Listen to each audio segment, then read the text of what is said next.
Caros estudantes, sejam bem-vindos à cadeira de pesquisa de mercado.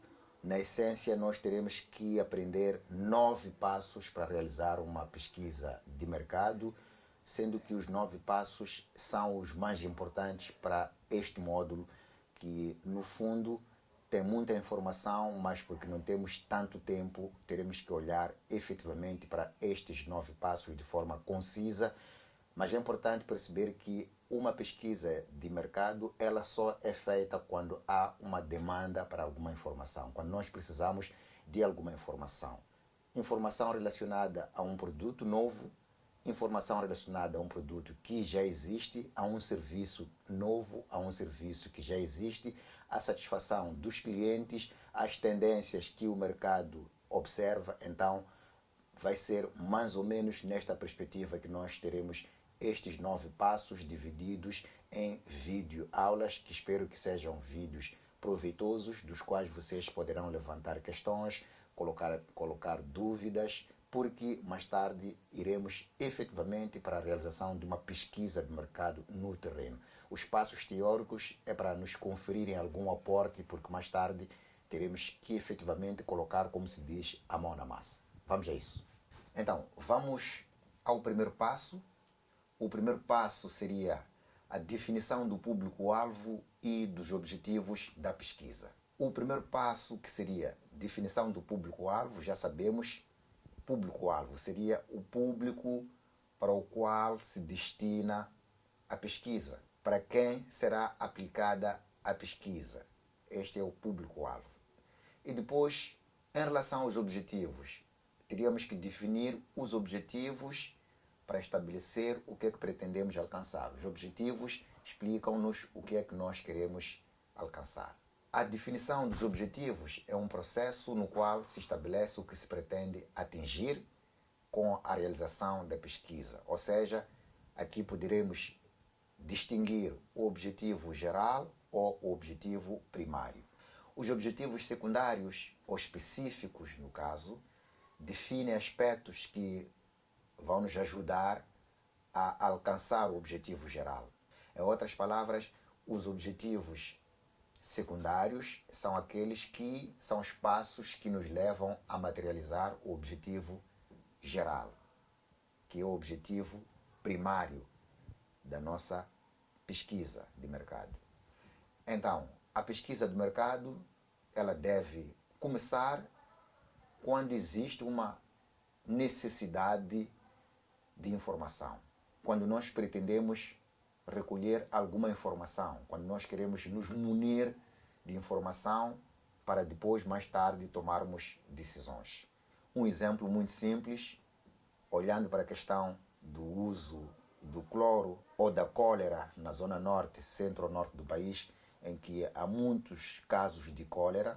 Então, há uma dúvida que se levanta. Qual é a razão para tantos casos de cólera? Aí podemos encomendar uma pesquisa de opinião, uma pesquisa de facto, um estudo para perceber o que é que estará a acontecer, quais seriam as razões que levam as pessoas a prescindirem do uso do cloro e preferirem consumir água tal como ela é. Então aí poderíamos encomendar uma pesquisa para perceber a razão do comportamento daquelas pessoas e obtermos respostas. Respostas que foram feitas em função de uma pesquisa realizada que apontavam para questões culturais. As pessoas achavam que o cloro fosse a razão fundamental para a disseminação de cólera nessas províncias. Então, temos uma resposta a uma dúvida.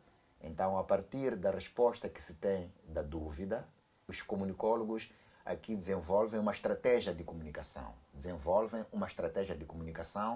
Para acabar com aquela desinformação. Ou seja, a pesquisa mostrou-nos um problema que existe.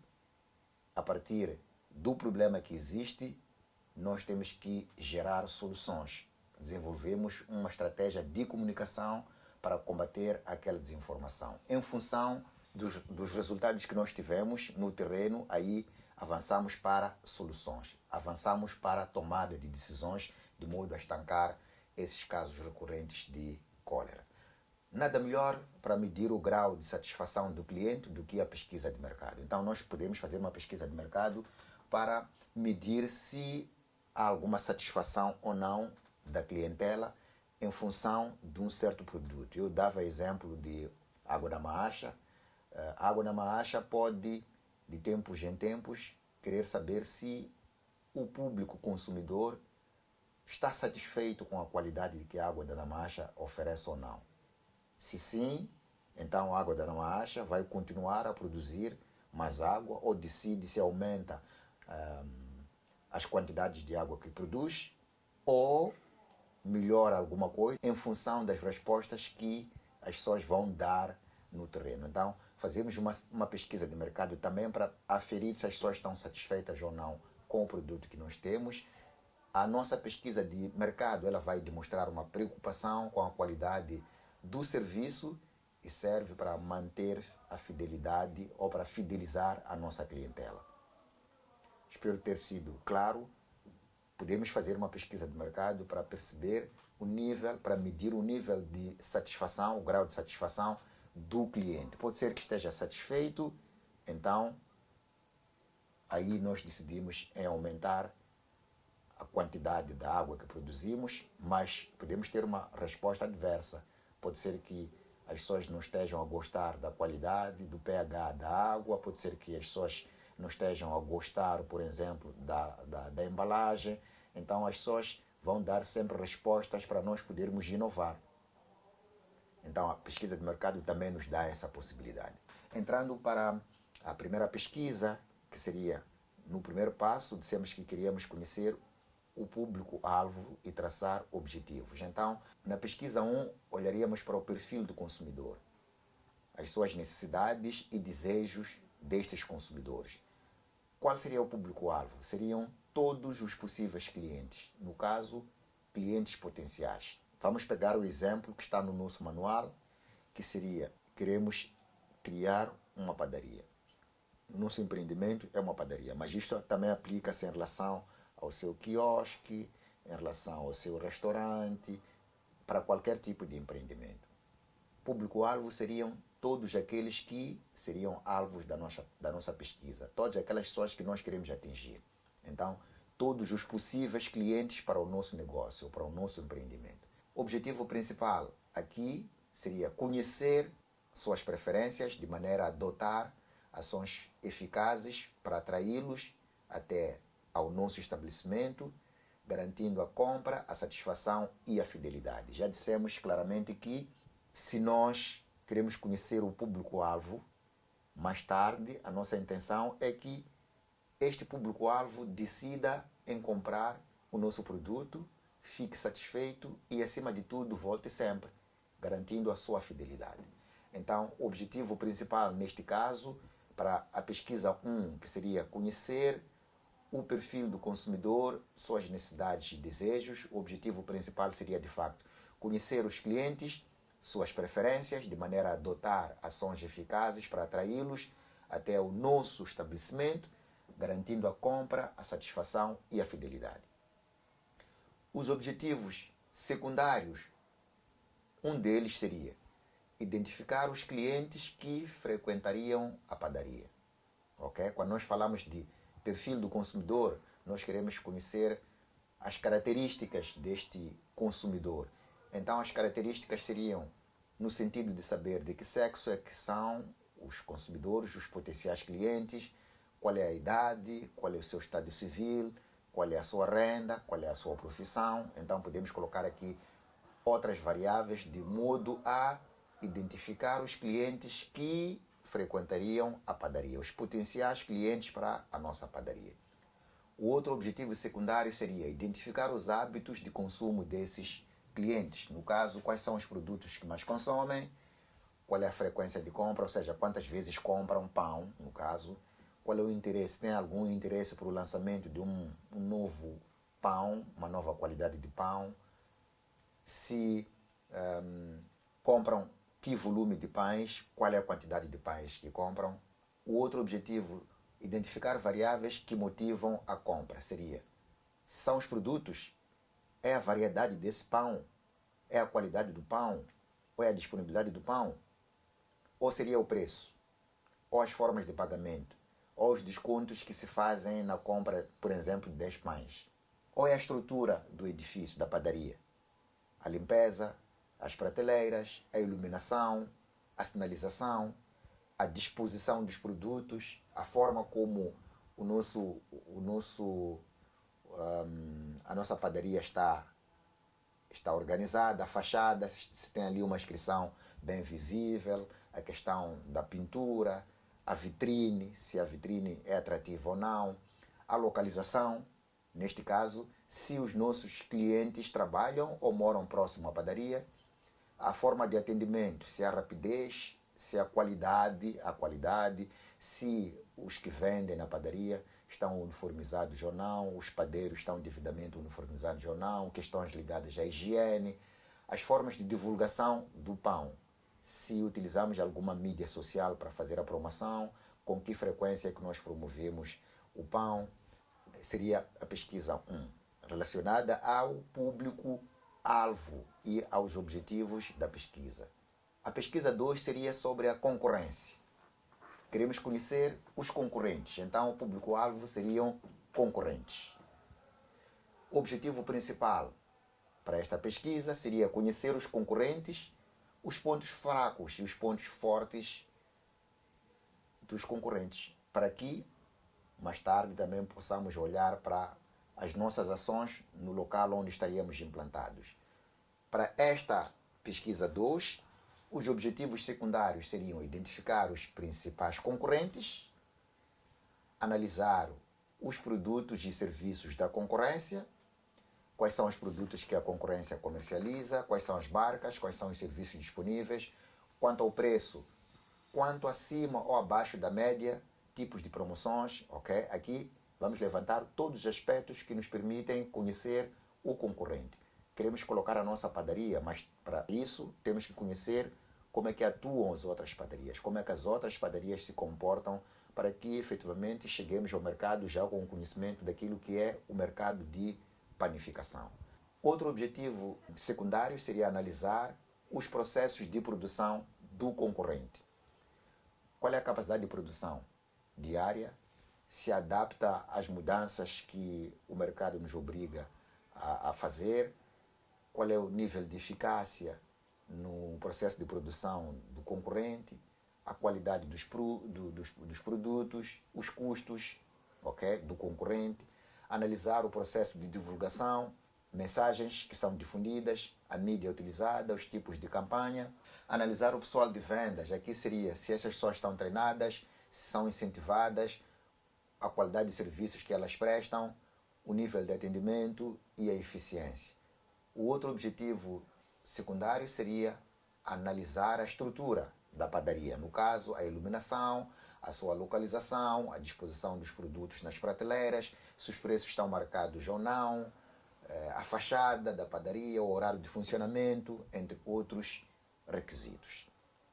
Poderíamos também fazer uma outra pesquisa para conhecer os fornecedores da matéria-prima, que é no caso o trigo, fundamentalmente o trigo. Então aqui o público-alvo seriam os fornecedores de matéria-prima para a padaria. O objetivo principal, conhecer os fornecedores, os clientes e a sua política de atuação. Conhecer, no caso, quem são os fornecedores, quais são as empresas que fornecem matéria-prima para aquela padaria. No caso, poderíamos olhar para a Babita, Companhia Industrial da Matola, poderíamos olhar para todas as outras empresas que produzem matéria-prima, no caso, o trigo, que seriam os fornecedores daquela padaria. Então, conhecer os fornecedores, quem são os clientes dos fornecedores da farinha de trigo, qual é a sua política de atuação.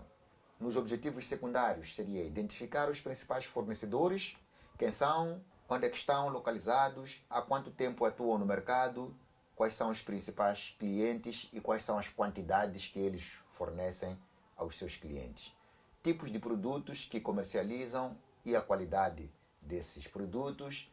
O outro objetivo secundário seria analisar as políticas de preço, qual é o preço que praticam para transportarem a sua matéria-prima, se estabelecem alguns prazos de pagamento exigidos pelo fornecedor, qual é o tempo para pagar e qual é a forma de entrega. Podemos também ver, em relação às políticas do preço, condições de pagamento exigidas e o tipo de cobrança. Outro objetivo seria estudar o comportamento de venda, objetivo secundário. Lote mínimo exigido, promoções utilizadas, políticas de retorno. Ok? Aqui estamos a falar da pesquisa 3 relacionada aos fornecedores. Vamos passar para uma outra pesquisa, que seria localização do ponto de venda. Aonde é que nós queremos instalar a padaria? É uma decisão muito difícil de tomar. Temos que ponderar, temos que conhecer o ambiente da panificação. Temos que saber, por exemplo, na nossa zona ou na zona onde nós queremos instalar a padaria, aonde é que estão as outras padarias para definirmos qual é o melhor local para a instalação da nossa padaria. Porque não é só colocar à toa, temos que fazer um estudo prévio. Já sabemos onde é que vivem as pessoas, que serão os potenciais compradores do nosso pão, quem são em termos de faixa etária, em termos de sexo, em termos de idade, em termos de profissão, etc, etc. Um conjunto de informações. Então, o próximo desafio é aonde é que nós localizamos o ponto de venda, aonde é que nós localizamos a nossa padaria. Então, seria definir a localização mais adequada para a padaria. Onde é que seria? No meio do bairro, próximo à estação dos caminhos de ferro, próximo à paragem mais movimentada, lá no fundo, próximo à escola. São muitas questões que levantamos em relação à localização do ponto de venda, em relação à localização da padaria. Aí vamos ter como objetivo geral definir a localização mais adequada para a padaria. Objetivos secundários seriam avaliar as condições do contrato. Eu não tenho dinheiro ainda para construir a padaria, então vou ter que alugar uma instalação que já existe, uma padaria que já existe, ou uma instalação que me permite transformá-la em padaria, ok? Então aqui tenho que estudar os preços, o dinheiro que eu vou ter que investir para alugar a padaria. Então seria o preço, as condições de pagamento, das mensalidades e o prazo do aluguer. O outro objetivo secundário seria verificar a infraestrutura, se tem luz, tem água, tem telefone, como é que está o imóvel, quais são as condições físicas da própria padaria, se há facilidade de acesso. Hoje em dia temos que jogar muito com questões de congestionamento, as vias de acesso estão em condições ou não, se a padaria está próxima da concorrência ou não, se está num sítio visível, questões de tráfego, local para estacionamento, se há um local para estacionar ali próximo à padaria ou não, se há muito ruído ou não, vários elementos ligados à infraestrutura. O outro objetivo secundário seria verificar legislação específica para a abertura do negócio no ramo da panificação. Isto é muito importante. Temos que saber o que é que nós precisamos do ponto de vista de documentação para abrir uma padaria, para atuar no ramo da panificação. Temos que saber questões ligadas a alvarás, ok? O município exige que nós tenhamos um alvará, o nosso negócio deve ser autorizado pela edilidade, então temos que conhecer a legislação que comanda o nosso ramo de atuação. A legislação que determina as condições que nós precisamos de preencher antes de avançarmos para o negócio de panificação. Este exemplo que estou a aplicar é válido também para outros negócios que nós teremos que fazer. Como vos expliquei, vocês terão que, no fim, apresentarem o vosso negócio, o vosso empreendimento. Terão que fazer uma pesquisa, por exemplo, para perceber o nível de satisfação de um produto que já existe no mercado. Então, depende de cada um de nós. O exercício seguinte seria, tomando como exemplo a pesquisa do nosso personagem português, que está no manual, definirmos o público-alvo a ser pesquisado, se for o caso, e os objetivos da pesquisa. Mas vamos ser um pouco mais genéricos. Já que estamos a começar a fazer a pesquisa, aqui, primeiro, teremos que conhecer o perfil do público-alvo, teremos que conhecer o concorrente ao nosso negócio, teremos que conhecer os fornecedores de matéria-prima para o nosso negócio e também teremos que definir o local de instalação do nosso empreendimento. Uma questão interessante hoje em dia. Hoje em dia temos o conceito do negócio virtual, o negócio online. Alguém pode questionar, ok, será que o meu negócio pode ser só físico, tem que pensar apenas no negócio em que eu instalo uma padaria no local físico. Não, hoje em dia temos o ambiente virtual que nos permite colocar também lojas virtuais. Então, pensem também nesta ideia de um negócio que esteja situado num lugar virtual. Não precisamos necessariamente de encontrar um lugar físico, mas podemos pensar hoje em negócios um pouco mais ousados, em que o ambiente do negócio seja um ambiente virtual, mas que não anula todos os outros passos que nós já vimos. No caso, que não anula todas as outras preocupações ligadas ao perfil do público-alvo, ligados à concorrência, ligados a fornecedores e ligados à localização do ponto de venda.